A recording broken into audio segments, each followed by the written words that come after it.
Hey there. We have a lot going on in the sky this week, and I pulled us 11 cards for this week's Astro Tarot. So before we get into the cards, I just want to review a little bit about what's going on in the sky and why it's such a interesting week, astrologically speaking anyway.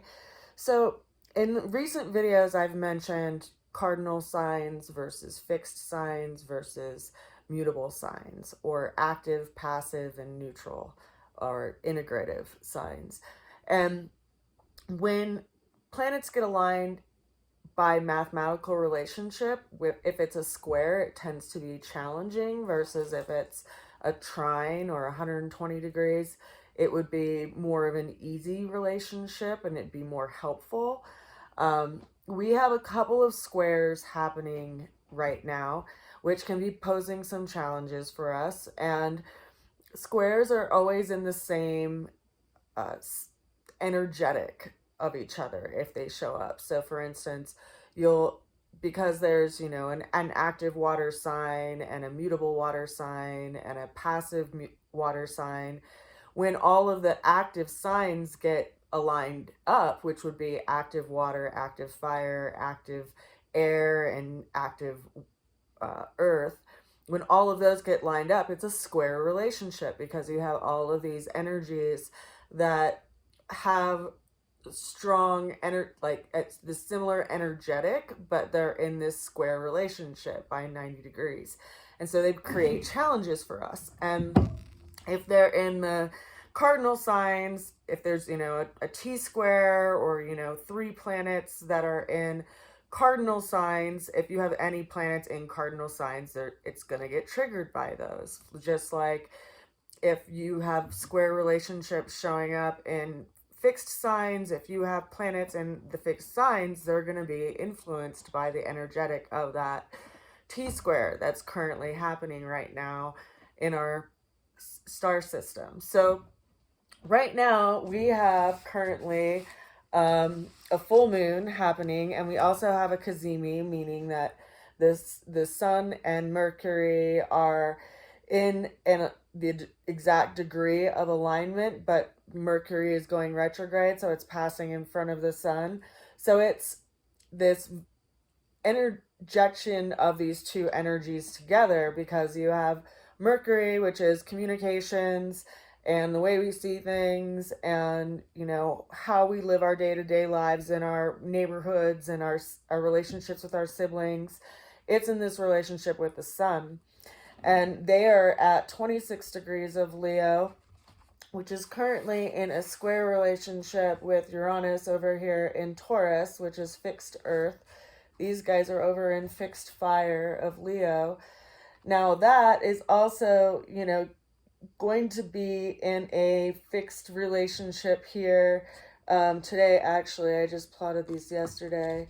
So with the full moon, so that we have this T square happening in the fixed signs, which is going to trigger you in your life and show up as a challenge, especially for you if you have any planets close to that 26 degrees of any of the fixed signs. We also have a square happening between Venus over here in Virgo with Mars over here in Gemini, and in close square to Jupiter as well.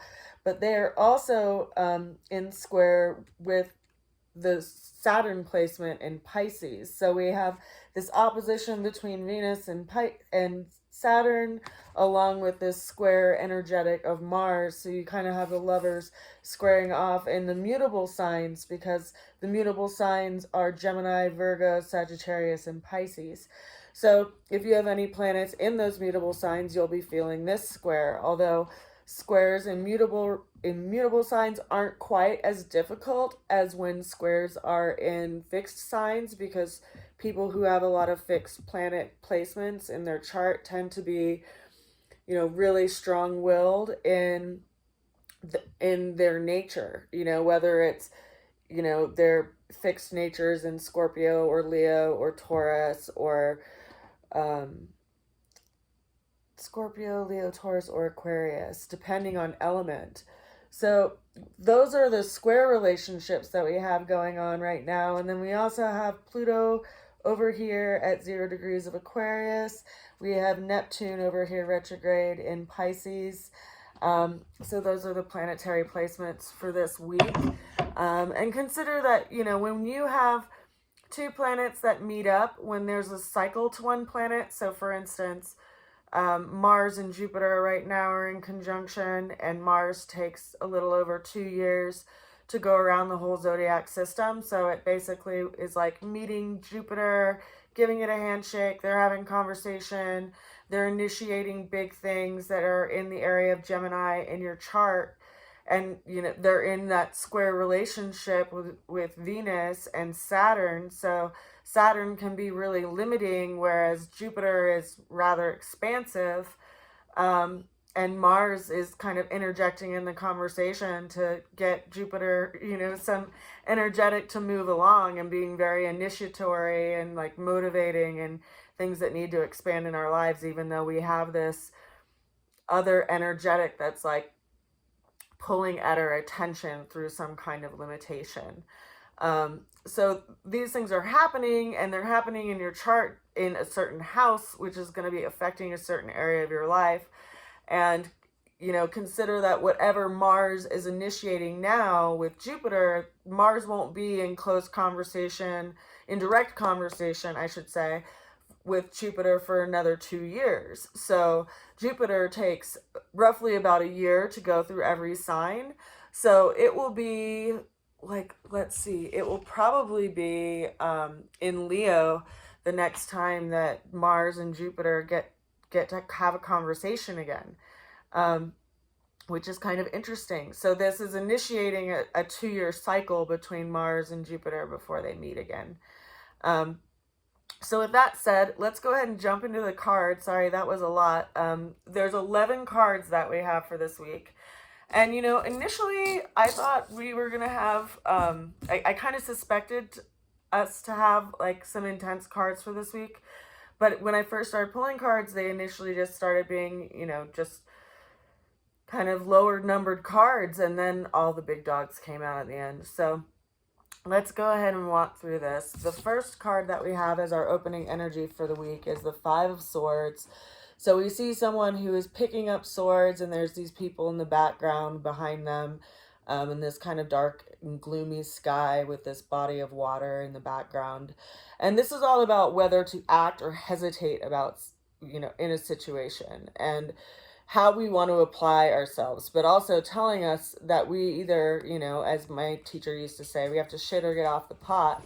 We have to either do something about it or leave it alone and decide whether or not we're going to act and do anything about it, and if it's worth it, because this is a number 5 card. So we have an option, we have a choice of what we're going to do about it. But if we're not going to do anything about it, then we need to stop letting it chew our head up, and let those people live in our head and heart rent-free, so to speak. What's that, buddy?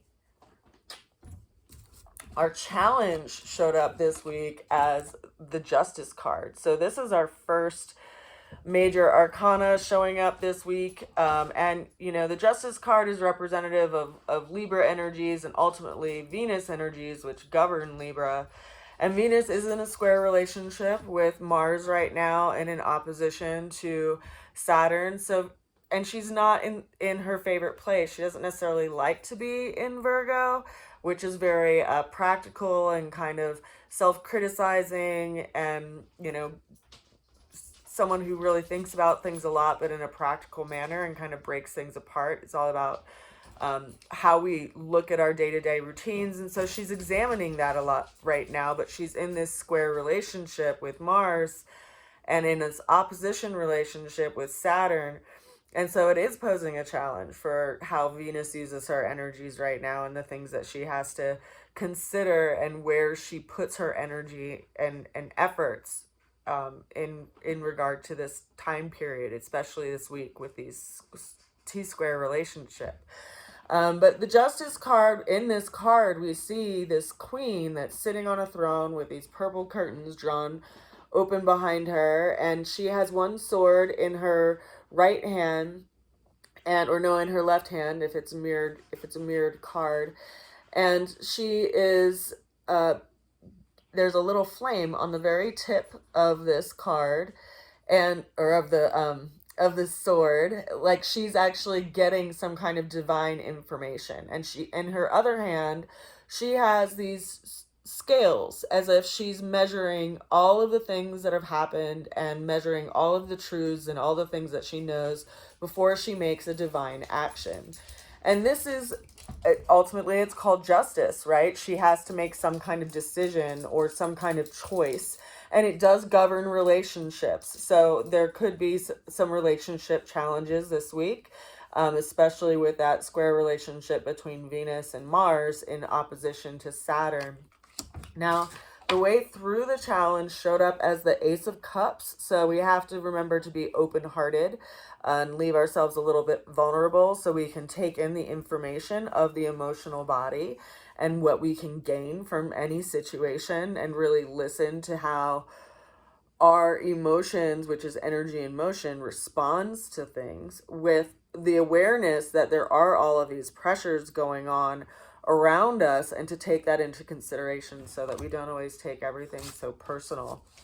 Now, this is where it starts to get interesting. The overall outcome started with the Six of Wands. So we see someone who is moving towards something new based on past successes. There's a person sitting on a horse that is looking as if they're kind of moving into a new situation, with these people in the background with other wands that are cheering them on.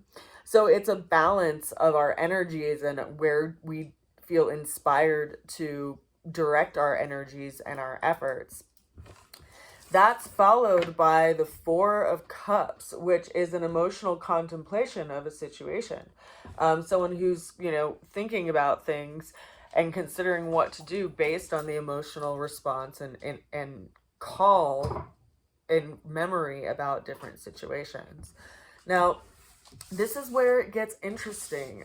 We still have 6 cards left to talk about. Here we have the Tower card. Now, in the Tower card, this is a unavoidable truth. This is a, something that is it's out of the ordinary, that happens, that shifts. And this could be in the alignment of the Mars-Jupiter conjunction, especially because the Tower card governs it, or is, it represents the Mars energy of things happening very suddenly. And it has this kind of interesting Uranian aspect too, because of the lightning, and Uranus is associated with lightning, even though this card is governed by the planet of Mars.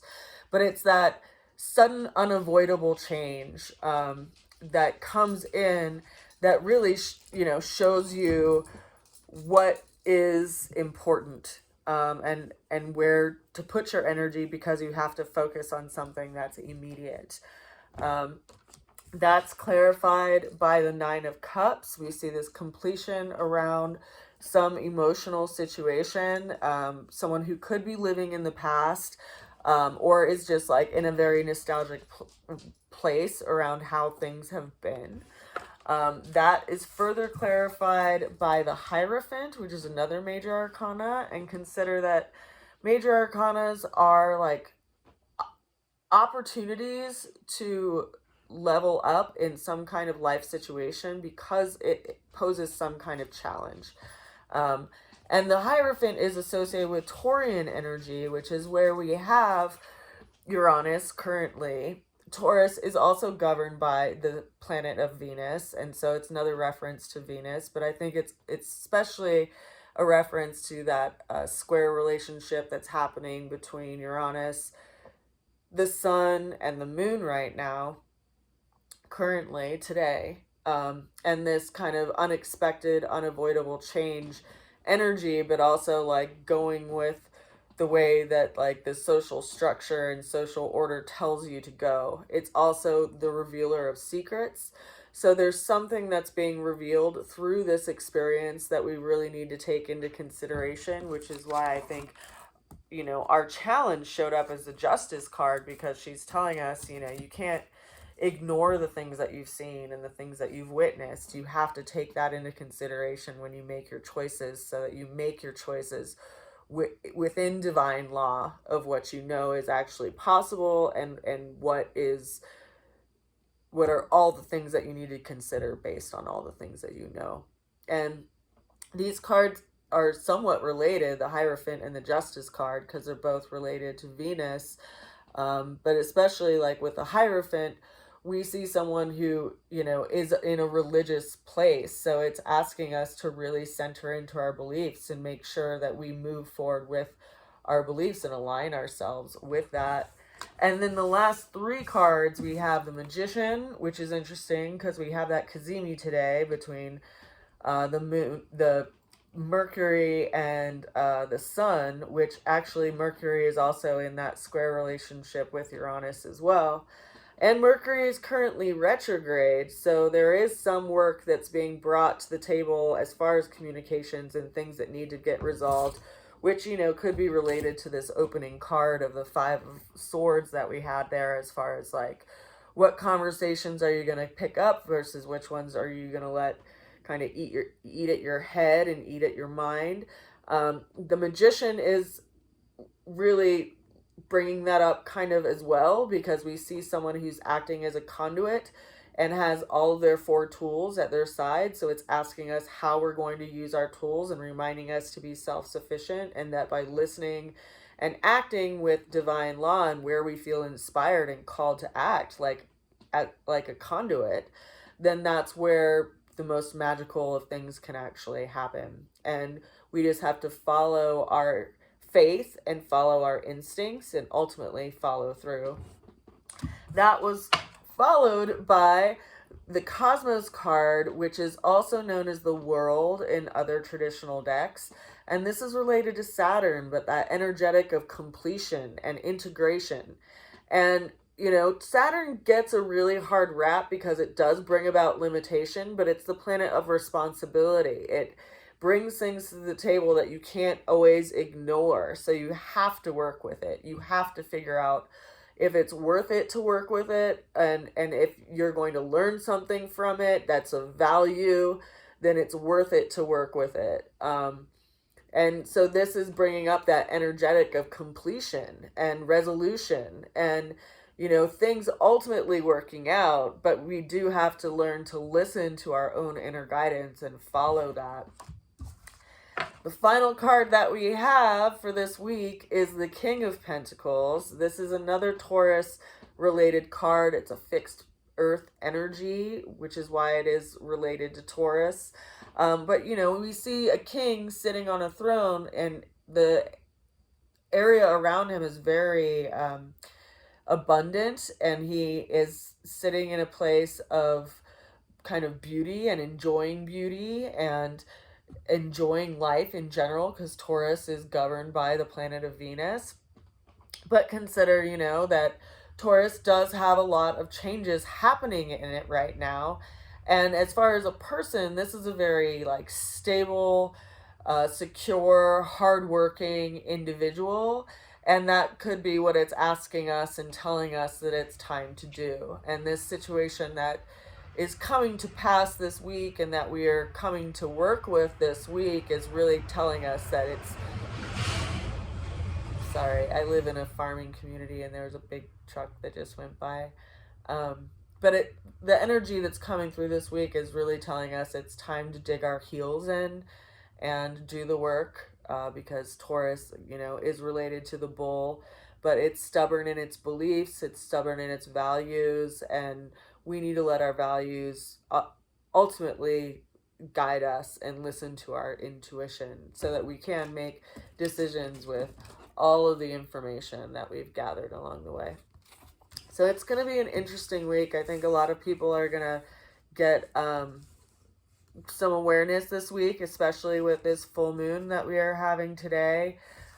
Things that are being brought to light with that, quite literally, especially because it's in, not only is it at 180 degrees difference of the sun, which is why it's a full moon, it's an opposition, but it's also an opposition to Mercury. So it's reflecting a lot back on Mercury and things that we maybe not just looking at our dialogue externally, but also our internal dialogue, and reflecting on that. And then because they are at 26 degrees of fixed signs, that's triggering Taurus energies at 26 degrees, which is where Uranus is currently sitting. So a lot of these things that are influencing us could be creating a lot of change, because Uranus is in at its 26 degrees space of Taurus. It's going to be leaving Taurus, I think, next year. Or no, maybe 2026 actually, because it retrogrades back. So it will come back to this spot. So this is, in a lot of ways, like some kind of opening gate to something that we're going to be working with, for the next couple of years. And it could be creating this change where, ultimately we have to figure out where we feel the most balanced and secure and stable, because Taurus energies are all of those energies. But this is affecting our agriculture. This is affecting our money. This is affecting a lot of things, all the things that are governed and ruled by Taurus, as well as whatever it is affecting in our own personal lives based on, where we have Taurus placed in our chart. So I think, if you looked at that space, that could be giving you some energy and guidance around where this change may be best to create the stability that you need. Every house system every house in the system governs a different area of your life. So this big change could be happening, in your resources. It could be happening in your sense of self. It could be happening in your relationships with your siblings, or in your home, or in your job, or in your relationship, or in your debts, or income that you get from other people.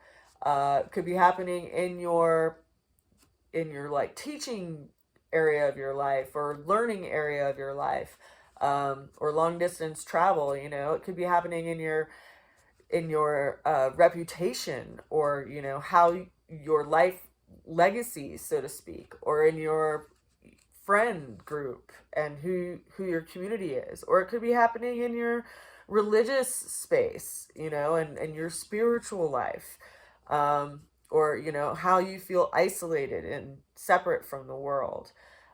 So it really, if you know your natal chart and you see where these planets are, it kind of gives you a sense of the different work that life is encouraging you to develop currently in your life, and why certain areas can be difficult, based on those planetary placements, especially the outer planets, because they take much longer to move and transit through any sign.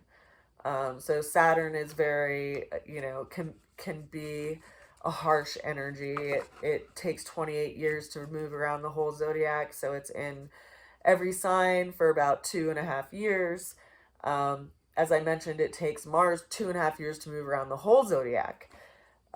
It takes Jupiter 12 years to move around the whole zodiac, so it's in every sign for about a year. So you can trace interesting things that have happened in your life based on where Jupiter has been in different alignments with your planets. Or Saturn, especially square relationships with Saturn, especially square relationships with Mars. So yeah, and Uranus, it takes 84 years to move around the whole zodiac. So it's in every sign for about 7 years, creating change. So it's interesting, when you start looking at it that way, I think. But that's all for this week. If you have any questions about your own personal chart, feel free to reach out to me so we can get a reading scheduled for you, or I can record one for you and send that, and just talk about the transits that are happening for the next year for you. And, send you either like electronically or by mail a hand-drawn chart that shows the transits that are happening that year for you as well.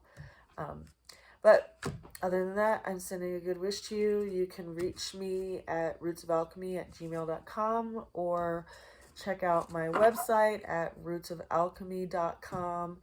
I'll have more products up there soon. I'm building up stuff for an upcoming event, so I'll have more soaps and more lotions and more art. And of course, my tarot decks are now on sale there too, if you are interested in purchasing one of these. I send a good wish to you, and I will see you again soon. Bye for now.